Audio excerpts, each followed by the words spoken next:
Buonasera, ben ritrovati. Veneto, la famiglia di casa, ultima puntata. In questa ultima puntata vi vogliamo parlare di una buona pratica, ossia della conciliazione del lavoro con le attività familiari. Lo facciamo con Stefano Valdegamberi, assessore alle politiche sociali della Regione Veneto, e Francesco Gallo, dirigente del servizio famiglia della Regione Veneto. Intanto grazie di essere con noi. Che cos'è questa conciliazione famiglia-lavoro, dottor Gallo? Allora, è difficile parlare di conciliazione famiglia-lavoro, non ci dovrebbe essere conciliazione tra lavoro e famiglia perché sono due elementi del vivere, del nostro vivere, e sono importanti entrambi. E che purtroppo quello che succede è che sempre di più il lavoro fa i conti con se stesso e la famiglia fa i conti con se stessa, per cui il rischio è che queste due entità rischino di non trovare un loro tempo e spazio così di evoluzione praticamente, cioè il rischio è che il lavoro a volte mangi tutti gli spazi che una persona può dedicare alla famiglia oppure la famiglia sia di impedimento per il lavoro. Io credo che questi due elementi dovrebbero andare di pari passo proprio perché il lavoro è fondamento, cioè nel senso che la famiglia si mantiene con il lavoro. Nello stesso tempo il lavoro ha molti benefici dalla famiglia perché è all'interno della famiglia dove si impara praticamente quelle che sono le regole del lavoro, voglia o non voglia. Questo è importante. Per quanto riguarda poi l'ambito nazionale, Assessore, qual è la situazione, qual è la normativa in oggetto? A livello nazionale c'è una legge importante, particolarmente innovativa, che è la legge 53 del 2000, la quale prevede anche la possibilità di accedere a dei contributi da parte delle aziende pubbliche, private, di studi professionali, per attuare delle politiche di conciliazione tra i tempi della famiglia e i tempi del lavoro. Conciliazione che è particolarmente importante. Oggigiorno noi giudichiamo un po' tutto per compartimenti stagni. L'uomo imprenditore lo vediamo come imprenditore, come lavoratore, consideriamo la sua attività magari di impresa professionale o di lavoratore dipendente, ma ci dimentichiamo che questo è pure padre, madre, e quindi hanno anche una famiglia, la quale è dimostrato anche lo stesso benessere all'interno della famiglia, la capacità anche di dare risposte in maniera adeguata ai bisogni della famiglia comporta uno stato di benessere e uno stato anche psicologico che poi è proficuo che sul lavoro, cioè se uno sta bene a casa lavora anche meglio, e questo credo che sia un'equazione che spesso ci si dimentica, quindi anche visto sotto l'aspetto puramente produttivo del lavoro, credo che conviene anche all'imprenditore avere dei collaboratori che abbiano un buon rapporto con la famiglia. E da parte della Regione Veneto come si attua questa conciliazione lavoro-famiglia? Noi abbiamo cercato di promuovere quel grande progetto di cui altre volte si è parlato, che è quello del marchio famiglia. Noi abbiamo cercato di stimolare un po' tutti gli attori, sia dell'economia, sia delle istituzioni, sia del mondo del tempo libero, sia del mondo del sociale, perché ci sia un'attenzione a produrre delle progettualità o delle attività o dei comportamenti che mettano al centro proprio la famiglia anche per quanto riguarda gli aspetti della conciliazione. Quindi abbiamo dato dei riconoscimenti in termini di col marchio famiglia, per esempio aziende che hanno attuato politiche di conciliazione appunto tra i tempi del lavoro e quelli della famiglia particolari, e devo dire che abbiamo avuto delle buone risposte, e un appello che vorrei fare anche per le imprese appunto è questo, che queste attenzioni alla fine tornano positivamente anche sotto gli aspetti della produttività e della redditività dell'impresa stessa. Sono un investimento che ritorna a vantaggio dell'impresa, sembra apparentemente una rinuncia dell'impresa nei confronti del lavoratore, ma invece diventa alla fine un investimento. Questo è importante da E sottolineare. questo è provato anche dal punto di vista dei studi che sono stati fatti. Questa mia dichiarazione non è una enunciazione così tanto di principio, ma è qualcosa di provato. Il benessere del lavoratore nei rapporti con la famiglia è elemento per migliorare la produttività nel lavoro e quindi la redditività dell'impresa. Questo è importante, speriamo che molte aziende, molti imprenditori ascoltino questo appello. A proposito di aziende o di casi, dottor Gallo, quali sono i casi, le buone pratiche del territorio in questo ambito? Allora, ce ne sono parecchie di buone pratiche. Cioè, ci sono aziende sia pubbliche che private che si sono date da fare in questo versante.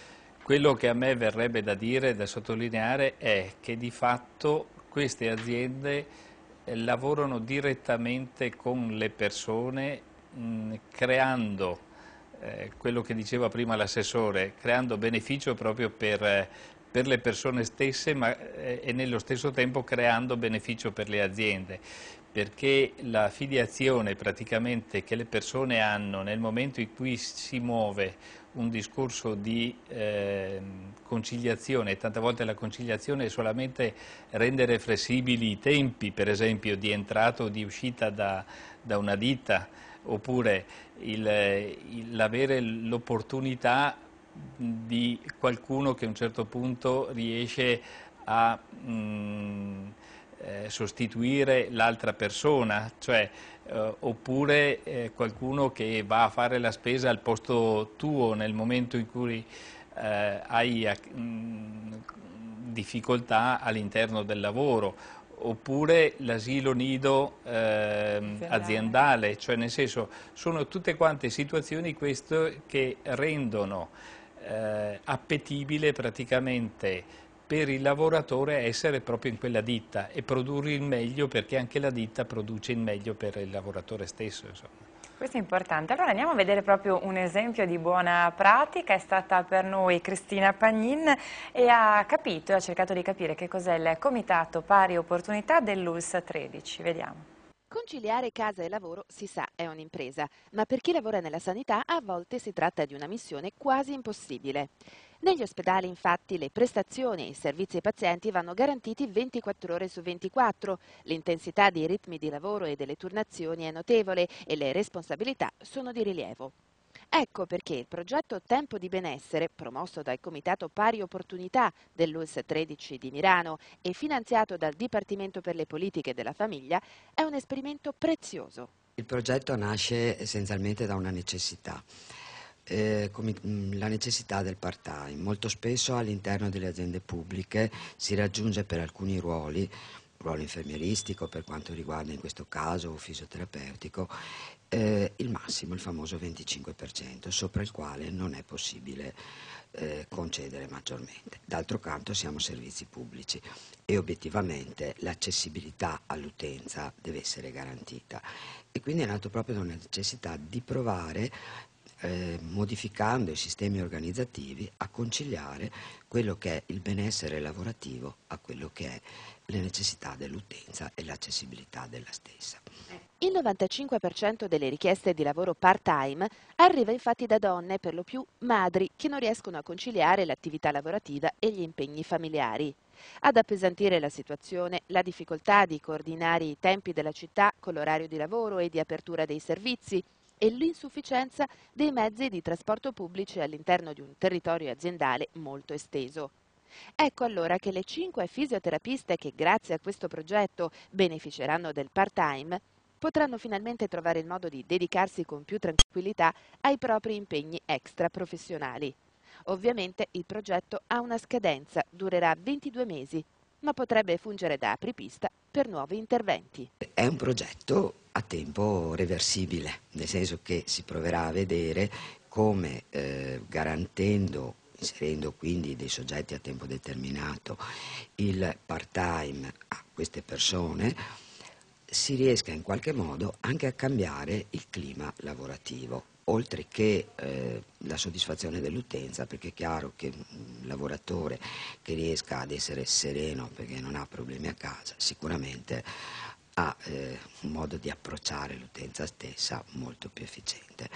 È un'esperienza, quindi sicuramente il direttore generale ci ha creduto, quindi l'ha portata avanti su proposta delle pari opportunità. Ci hanno creduto in parte tutti, compresi i sindacati con cui è stato concordato, pur nascendo da un comitato pari opportunità dell'azienda.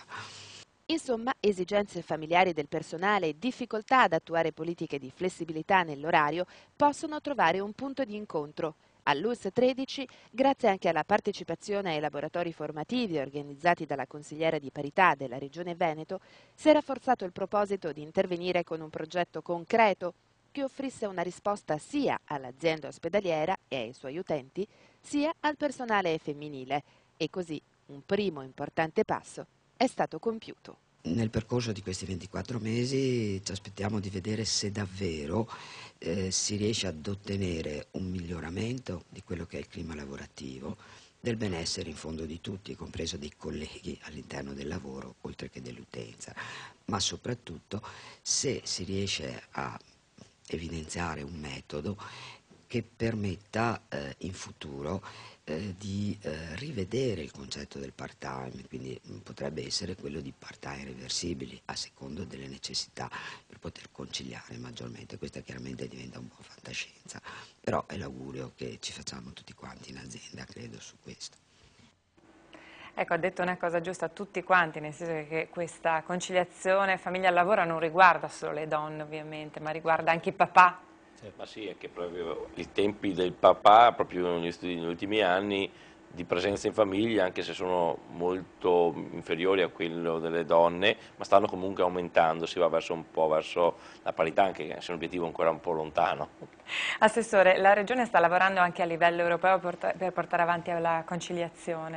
Beh sì, noi a livello europeo facciamo parte come Regione Veneto di diversi network sul sociale, uno importante di cui sono anche vicepresidente, che è Elisan, dove abbiamo elaborato una serie di indicazioni, una serie di 10 punti di indicazione da sottoporre alla Commissione europea per poter favorire appunto queste politiche di conciliazione nei principi europei, quindi poi in ogni singolo Stato.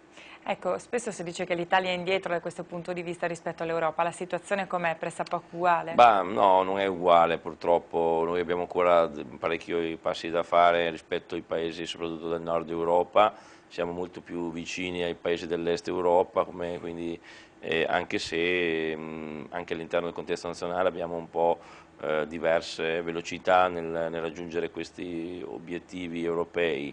L'importante è che non è poi necessario che i modelli devono essere per forza di cose omologati uno con l'altro, l'importante è anche che nella nostra concezione, tradizione molto radicata della famiglia riusciamo a trovare quei modelli che da una parte riescano a conciliare i tempi di lavoro e i tempi della famiglia senza snaturare il ruolo della famiglia stessa. Ecco, anche perché ricordiamo che poi l'Italia è il paese dei mammoni, quindi probabilmente nel nord Europa hanno meno figli, cioè rimangono meno in casa i figli decisamente. Ecco, no, figli forse ne hanno più di noi, ma non rimangono in casa. Però acquisiscono l'autonomia molto prima, certo. Sono degli aspetti anche culturali diversi che comunque non vanno considerati e noi che dobbiamo, come dicevo, omologarci per forza, ma dobbiamo sicuramente cercare di dare e responsabilizzare nell'attività di famiglia sempre di più anche il papà oltre che la mamma. A questo proposito, so, dottor Gallo, che la Regione appunto ha organizzato un convegno importante a fine gennaio ad Abano proprio su questa tematica.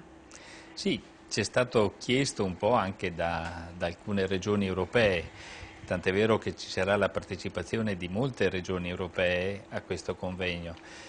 Il 28, 29 e 30 di gennaio ad Abano ci sarà proprio questo convegno delle regioni europee sul tema conciliazione lavoro-famiglia.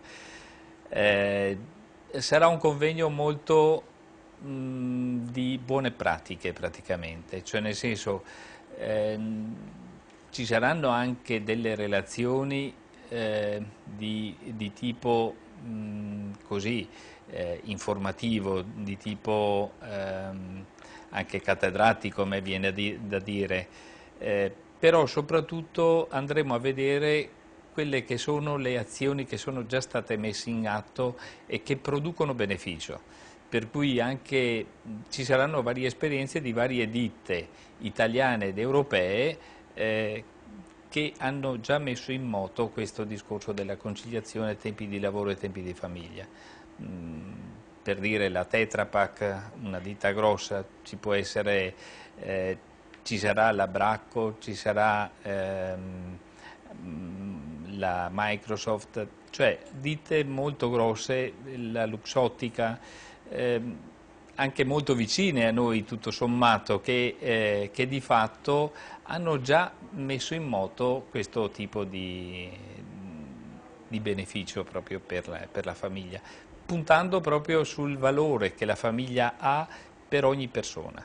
Questo è importante, Assessore, anche in un momento di crisi economica come questo, perché proprio in questo momento probabilmente si tende a non dare molto spazio alla famiglia per i problemi che sappiamo. Certamente, quello di Abano è un appuntamento a livello europeo, uno dei più importanti appuntamenti che mette insieme iniziative di carattere locale come regionale con lo Stato e con l'Unione Europea, portando appunto sul palcoscenico anche le migliori prassi nell'ambito della conciliazione. Devo dire che oggigiorno vengono a supporto di tutto questo anche le nuove tecnologie. Pensiamo che forse un maggior sviluppo anche nel nostro paese, dove purtroppo le reti non sono sempre ben funzionanti, dove ci sono problemi di comunicazione telematica. Credo che le nuove tecnologie possano rappresentare un valido strumento per superare le barriere di spazio e di tempo e quindi riuscire anche a sviluppare forme di lavoro innovative rispetto a quelle tradizionali. Quindi pensiamo al telelavoro, ma non solo. E oggi credo che dobbiamo avere un po' più di creatività, un po' di più di fantasia e mettere a frutto ciò che le conoscenze scientifiche e tecnologiche ci possono offrire. Visto che siamo all'ultima puntata, io chiedo a entrambi un pensiero per quella che è la famiglia veneta, quali sono le prospettive future e come anche la Regione comunque continuerà a lavorare per la famiglia, dottor Gallo. Ma dovrebbe essere un discorso politico questo.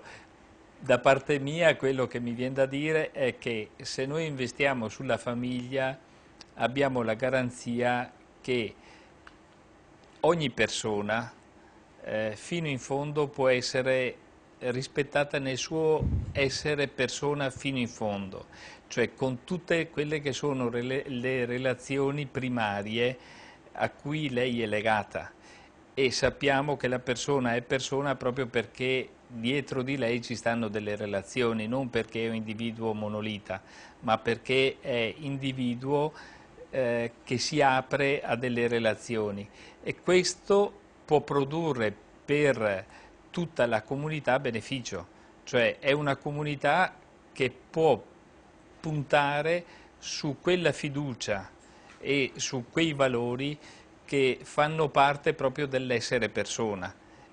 Allora, se noi aiutiamo e promuoviamo questo soggetto sociale, promuoviamo una comunità fatta proprio di fiducia. Questo è importante, perché la famiglia non sia solo uno spot, Assessore, bisogna lavorare. Ma certo, io vorrei aggiungere che per il futuro vorrei sempre di più vedere la famiglia non come soggetto terzo rispetto alle istituzioni, e quindi non vorrei più vedere istituzioni che fanno politiche per la famiglia, ma istituzioni che fanno politiche con la famiglia, cioè coprotagonista, come più volte ho ripetuto, perché credo che la famiglia in sé racchiude una serie di finalità pubbliche e di carattere collettivo, di cui tutta la collettività beneficia, per cui svolge già queste funzioni, quindi non c'è bisogno che lo Stato faccia da supplente ai ruoli della famiglia, ma deve fare semmai da coadiuvatore, da qualcuno che lo aiuta, che copartecipa insieme alla famiglia. Quindi applicare il principio di sussidiarietà credo che sia un imperativo categorico per avere un welfare meno costoso, più efficiente, più efficace e più a dimensione umana.